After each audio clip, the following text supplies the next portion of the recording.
again, a banger of a song. But the mainstream media and the entertainment world says it's just more right-wing propaganda. Let's get to it in our segment, Unbelievable.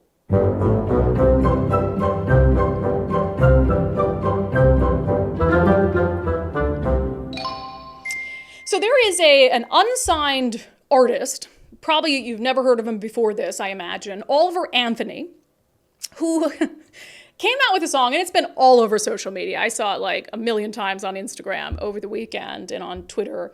The headline is Rich Men North of Richmond, which I think is very, very creative. He's, of course, talking about our fabulous members of Congress, politicians in D.C. But he puts out this song, goes viral. I saw like Joe Rogan sharing it, etc. The headline from Rolling Stone, however, right-wing influencers just found their favorite new country song. Because, of course, you can't have a country song that even dabbles in politics even a little bit without it being right-wing.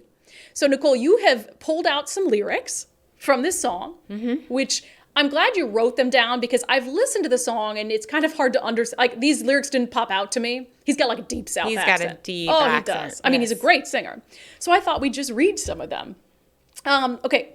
These rich men north of Richmond, Lord knows they all just want to have total control. Want to know what you think, want to know what you do, and they don't think you know, but I know that you do. Because your dollar ain't S, and it's taxed to no end because of rich men north of Richmond. Okay, all that's true so far. True. I don't see any issues. What's right-wing about that? Our dollar is taxed to SHIT. I wish politicians would look out for minors and not just minors on an island somewhere. Little Jeffrey Epstein reference.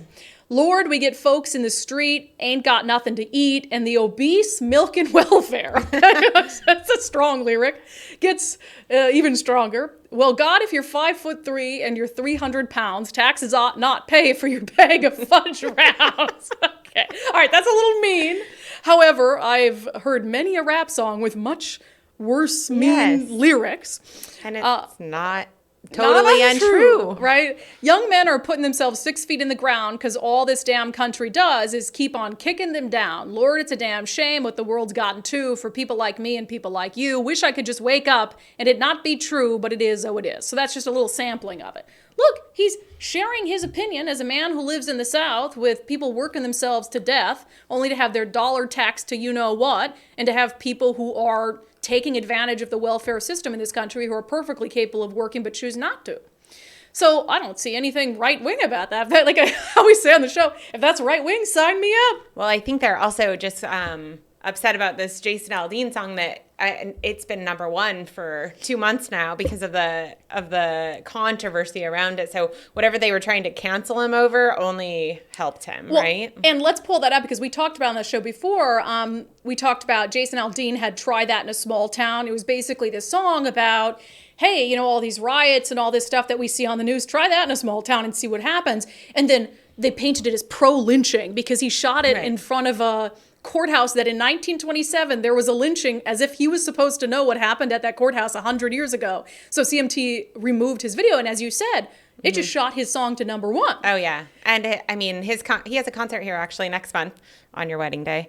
And So you're not going, thank you. So I'm not going, but I've only seen ticket sales go up. But I now have had 3 different people ask me if I'm going to that show in the last week, and I can't. Well, it's just, first of all, it's absurd to say, and we talked about this on Unbelievable a few weeks ago, that because he shot a video in front of a courthouse that 100 years ago someone was lynched at, that is a pro-lynching song, makes no reference to lynching, no imagery of lynching. Everything he says in the video is true. It's about justice, and that is another reason to be filming in front of a courthouse. But you're so right that they couldn't cancel him, so now they're like, hey, let's take this guy whose career is just getting off the ground, first hit he's ever had, Oliver Anthony, let's try to cancel him. Well, no, I think it's weird because this guy is literally an overnight success because he posts this video and it just went crazy. So I don't know.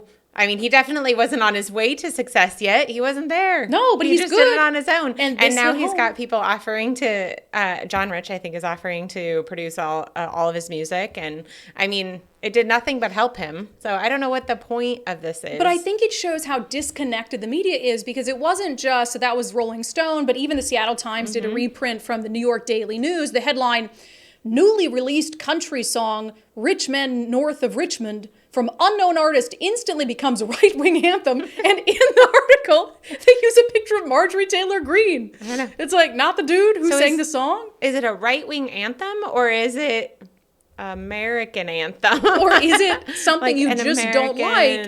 I don't know. And again, I go back to like all the music, like not just rap, but like a variety of music, even pop, where it's like the lyrics are sometimes disgusting. Terrible. And pro-violence and pro-gang and pro-shooting and all. I mean, I'm just thinking back to all like the 50 Cent lyrics, which don't get me wrong, like I love some 50 Cent back in my high school days, but I knew what that was. Like that was some violent stuff talking about murder. And it's like, that's not like some, left-wing extremists find their new anthem. Right. It's like, no, but this one that talks about welfare and overtaxation and the power of rich people who represent us, quote unquote, in Congress. Oh, right-wingers found their anthem. Oh yeah, they make reference to the welfare statements being Reagan era-ish.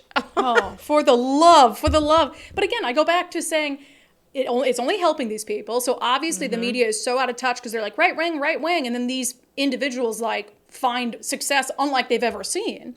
But I'm like, if that's right wing, sign me up. Yeah. Like all these things that the media calls right wing, I'm like, well, that's not so bad. Right. Like, maybe I am right wing. It's like, sign me up, because that's just, I agree. I don't like him making fun of obese people. I don't think that's very nice. And, I'm not sure if it's making fun of. I love some bags of fudge rounds. I think he's talking about Keebler cookies. Like, I'll eat some of those.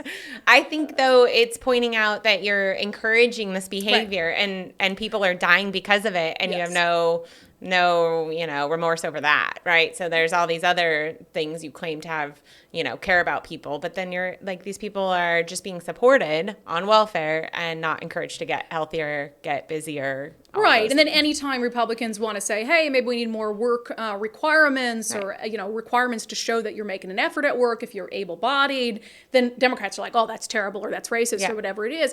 It is a pretty mainstream opinion. That's the other thing, is that a lot of these things that the media calls right-wing, I think that they're opinions that are far more mainstream than the media will recognize. And abuse of our welfare system, people taking advantage of our welfare system, while at the same time, hardworking Americans who are just getting by, working one job, two jobs, the government's constantly finding ways to take from them, to tax them, to make life more difficult for them.